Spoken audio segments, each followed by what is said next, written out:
Et nous arrivons, chers téléspectateurs, à notre débat principal, surtout centré sur la ville d'Alexandrie. Alors, le 26 juillet marque la fête nationale d'Alexandrie, du gouvernorat d'Alexandrie et de la ville d'Alexandrie. Et Alexandrie est la phare de la Méditerranée, la ville de l'histoire, de l'amour et de la beauté. Et pour aborder ce sujet, mesdames et messieurs, nous avons le plaisir d'accueillir au bout du fil Dr Manal Mourad, qui est égyptologue et chercheuse en Égypte antique. Bonjour. Bonjour Samah, comment allez-vous? Ça va, merci. Alors, quand on parle de l'Alexandrie, quand même, je pense que tous les Égyptiens commencent à sourire. Oui, c'est joyeux, c'est la fraîcheur, c'est la mer. C'est la ville C'est reliée au les bonheur odeurs des très Égyptiens. spéciales de la mer. Oui. Oui, exactement. C'est le rêve de passer un bon séjour relax, tout ça, c'est Alexandrie. Oui. Quand on parle de son histoire, on parle d'une ville qui a été instaurée en l'an 332 avant Jésus-Christ. Si vous pouvez nous élucider là-dessus, il me semble que c'est Alexandre le Grand qui l'a instauré. Oui, exactement. C'était exactement au moment que Alexandre le Grand entreprenait l'Égypte, sa conquête. Et quand il a atterri à Alexandrie, à Aboukir tout d'abord, il avait un rêve d'avoir une ville dans le pays. Mais tout d'abord, il voulait gagner la confiance des Égyptiens, surtout lui, fils de Philippe Arédéos, mais élève d'Aristote. Il était amoureux de l'Égypte, il était très amoureux et très respectueux de cette civilisation des pharaons. Donc il voulait tout d'abord gagner la double couronne comme un pharaon et le célèbre oracle de partir jusqu'à Sioué et ensuite être coiffé comme pharaon. Et puis toujours dans son départ, ses yeux étaient au-delà de l'Égypte, c'était contre Darius qui a tué son père. Donc il a délégué l'Égypte à son général d'armée et son ami Ptolémée Ier, qui est devenu, qui était très connu au titre de Ptolémée le Sauveur. Et c'est Ptolémée qui a fondé Alexandrie avec une idée gigantesque. Il y avait le phare, l'île Pharos dans la mer, qui était séparée de la terre. Et à l'époque, il y avait uniquement un petit port égyptien qui était magnifique aussi, mais Ptolémée a attaché le phare avec la ville, avec un heptastade, c'est-à-dire un chemin de 7000 mètres, et c'était un travail gigantesque des géniaux de l'époque de construire dans la mer, et comme ça il a fondé au nom d'Alexandre le Grand, Alexandrie. Une ville qui était très très élaborée, très avancée, très moderne, en forme d'échiquier, avec une corniche de 5 km sur 5 km de profondeur. Et depuis, une civilisation hellénistique a commencé d'exister. Voilà, ça c'est le commencement de fonder la ville d'Alexandrie. Et je pense que la bibliothèque d'Alexandrie a été instaurée en ce temps. Exactement, à l'époque de Ptolémée II, il y a eu la construction du phare d'Alexandrie, qui était un emblème de cette ville, ainsi que cette gigantesque bibliothèque qui contenait plus que 17 000 papyrus très importantes en sciences égyptiennes anciennes, en mathématiques, en tout domaine connu de cette Égypte, parce que les Égyptiens étaient très conscients et il y avait des historiens égyptiens et des savants égyptiens qui ont commencé de traduire les œuvres depuis le hiéroglyphe jusqu'au grec et vice-versa, du grec aux Égyptiens. Donc il y a eu un trésor inouï sur le plan culture, livres, manuscrits. Quand on parle de livres, c'était des manuscrits plutôt à l'intérieur de cette bibliothèque. Ça, c'était le déclin de l'Égypte ancienne, de la fin des dynasties, ou les dernières dynasties. Exactement. C'était à la fin des dynasties. Le dernier pharaon connu, c'est le roi Nectanebo II, vers 340 avant Jésus-Christ. Ensuite, presque quelques années plus tard, Alexandre le Grand a conquis l'Égypte dans ses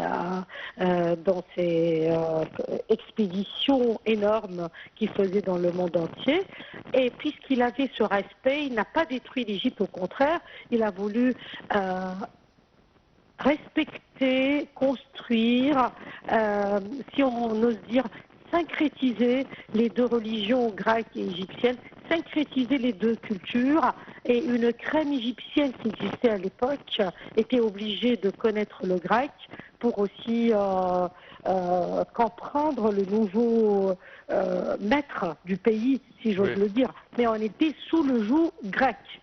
C'est fini, on était sous le joug grec, mais un tout petit peu malléable, un tout petit peu à l'égyptienne. Parce que quand il a délégué le pouvoir à Ptolémée Ier, il a fondé cette dynastie lagide et on a connu 14 Ptolémées et 7 Cléopâtre sur 3 siècles consécutifs. Et la plus célèbre du nom, c'est Cléopâtre la 7e, celle qui a séduit César et Marc-Antoine, et qui était la dernière reine égyptienne grecque de cette époque. Oui, et ensuite c'était l'ère romaine, après cela. Oui, après on tombe sous le joug romain et la guerre d'Actium, l'an 30 avant Jésus-Christ, et l'Égypte, quelque part, disparaît complètement. Oui. Et parce qu'on devient, même Alexandrie, avec sa gloire, avec son phare, avec sa bibliothèque, avec tout son savoir, ses élites intellectuelles, devient la deuxième ville après Rome.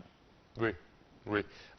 Il est à noter également qu'à présent, à Alexandrie, il y a le musée gréco-romain. Si je ne me trompe pas, il était sujet à plusieurs années de rénovation et de modernisation.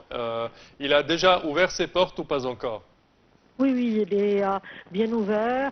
Un musée assez intéressant de l'ère gréco-romain qui contient des collections extraordinaires. Et à noter, Samah, qu'il y a eu beaucoup de fouilles récentes, relativement récentes, par Yves Empereur en 1993 pour découvrir dans la mer des vestiges de cette ville.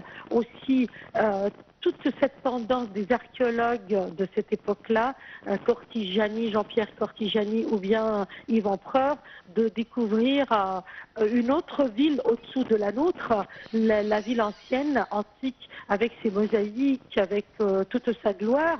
Donc il y a une bonne collection aussi qui se sont ajoutées à ce musée, venant de l'expédition d'Empereur en 1993 jusqu'à 1996, des colonnes qui pèsent des tonnes, une vingtaine de sphinx, des statues malheureusement érodées par la mer, mais des statues de l'époque, des statues gigantesques de l'époque grecque-romaine. Voilà. Donc pardon. On parlait, ou quelques-uns ont déduit que la place de la phare d'Alexandrie, l'ancien phare d'Alexandrie, était juste la place actuelle de la citadelle de Qaït-Bey, si je ne me trompe pas. Oui, c'est une hypothèse très probable, puisqu'on a une documentation par les voyageurs de cette époque, comme Ibn Battuta, comme beaucoup de choses. Donc ils ont repéré les vestiges du phare au XIVe siècle, début XIVe siècle, vers 1303 avant Jésus-Christ, après Jésus-Christ, pardon, et ils ont écrit là-dessus, ils nous ont noté, ils ont même dessiné le phare jusqu'à cette époque-là, c'est-à-dire que c'était visualisé. Vous voyez, et puis c'est devenu l'emblème d'Alexandrie. Mais une confirmation supplémentaire, pendant les fouilles sous-marines, on a trouvé des blocs de calcaire blanc, ce qui étaient les matériaux employés pour la construction du phare d'Alexandrie, qui était une des merveilles du monde. C'était avec les pyramides de Gizeh, surtout Khéops. Du monde ancien. Parmi les 7 merveilles du monde entier.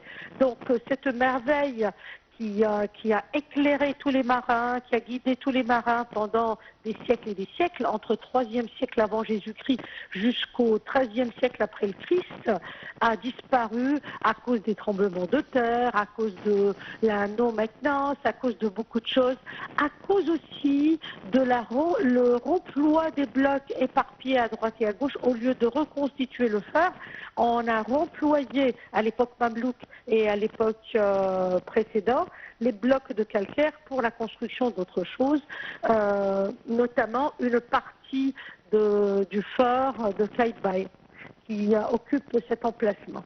Oui. Également, quand on visite Alexandrie, je pense qu'un des stations à ne pas rater, c'est la bibliothèque, la nouvelle bibliothèque d'Alexandrie. Ah oui, c'est vraiment, comme on dit en anglais, amazing. C'est quelque chose qui vous touche aussi. C'est une bibliothèque moderne, mais qui évoque l'idée de la bibliothèque ancienne. Il vous raconte toute l'histoire des philosophes, des savants de cette époque. Tout le monde a participé à offrir à l'Égypte des livres pour embellir et pour remplir cette bibliothèque. Et elle a beaucoup de vertus. Tout d'abord, elle occupe un emplacement sur la plage au niveau de la corniche. Mais ce n'est pas l'ancien emplacement de la bibliothèque, attention, parce que les gens croient qu'elle occupe l'ancien emplacement de la bibliothèque. Non, non, je pense pas. Non, mais c'est quelque chose dont on est fier. Lorsque vous allez là-bas, je vous conseille d'ailleurs d'aller la visiter, vous vous sentez très très fier du contenu, de l'organisation, son architecture également est tellement... des informations qui sont là-bas. Et puis aussi, ils modernisent de plus en plus. Ils ont des sites sur le net. Vous pouvez aller, par exemple, consulter les livres que vous souhaitez, etc. Donc, c'est un monde à part. Moi, je trouve qu'actuellement, on ne peut pas visiter Alexandrie sans visiter la bibliothèque d'Alexandrie. Et si je ne me trompe pas, moi, je l'ai visité depuis quelque temps. Il y avait des musées à l'intérieur de cette bibliothèque, surtout musée de Shadi Abdel Salam, plusieurs autres musées également, un musée du feu président Mohamed Al-Sadat.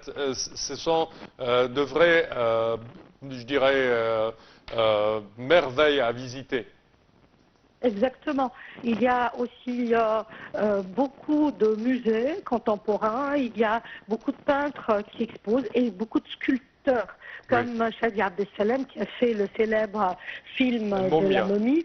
Il y a aussi un autre écrivain de la politique, Hekel, Hassan Hekel, notre grand journaliste qui a vécu à l'époque de Gamal Abdel Nasser et de Sadat et de Moubarak, et il a offert son bureau, une partie de ses livres, beaucoup de ses affaires, et il y a Sadat avec un petit musée à propos de lui, à propos une partie de ses affaires, le livre qu'il a érigé sur lui-même, Helvet, et tout ça. Donc il y a de quoi visiter. Donc c'est pas seulement la bibliothèque, la partie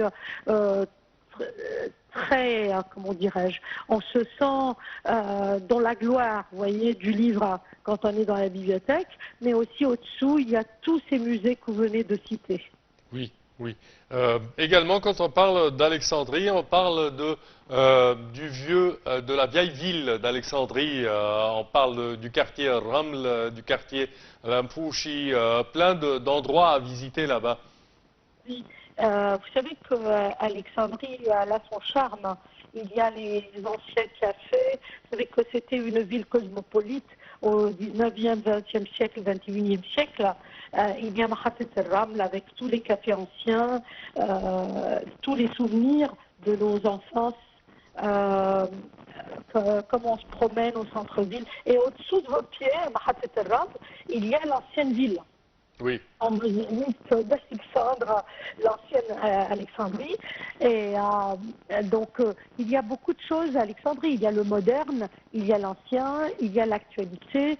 C'est un mélange extraordinaire, comme une note de musique qui vous ramène d'un endroit à l'autre. Parce que si vous voulez vivre dans cet état-là d'Alexandrie du XXe siècle, début XXe siècle, vous pouvez le trouver. Si vous voulez être dans le modernisme complet, vous pouvez le trouver, si voulez-vous. Oui, certainement. Vous balader sur la corniche et aller vers l'ancien, vous pouvez aller vers Qaïba et sur d'autres sites. Il y a aussi les sites des catacombes, il y a des sites, Ah oui. des colonnes, les amphithéâtres qu'on a trouvés. Le jardin d'Antoniados. Oui, le jardin de l'amphithéâtre. Ben, il y a pas mal de sites à visiter à Alexandrie. Certainement, certainement. Docteur Manal Mourad, nous tenons à vous remercier énormément de vos explications. Je suis déjà encouragé à visiter à nouveau la ville d'Alexandrie. Merci à vous. Je répète que vous êtes égyptologue et chercheuse en Égypte ancienne. À présent, chers téléspectateurs, nous vous diffusons un petit commentaire sur le palais d'Alexandrie. Voyons ensemble.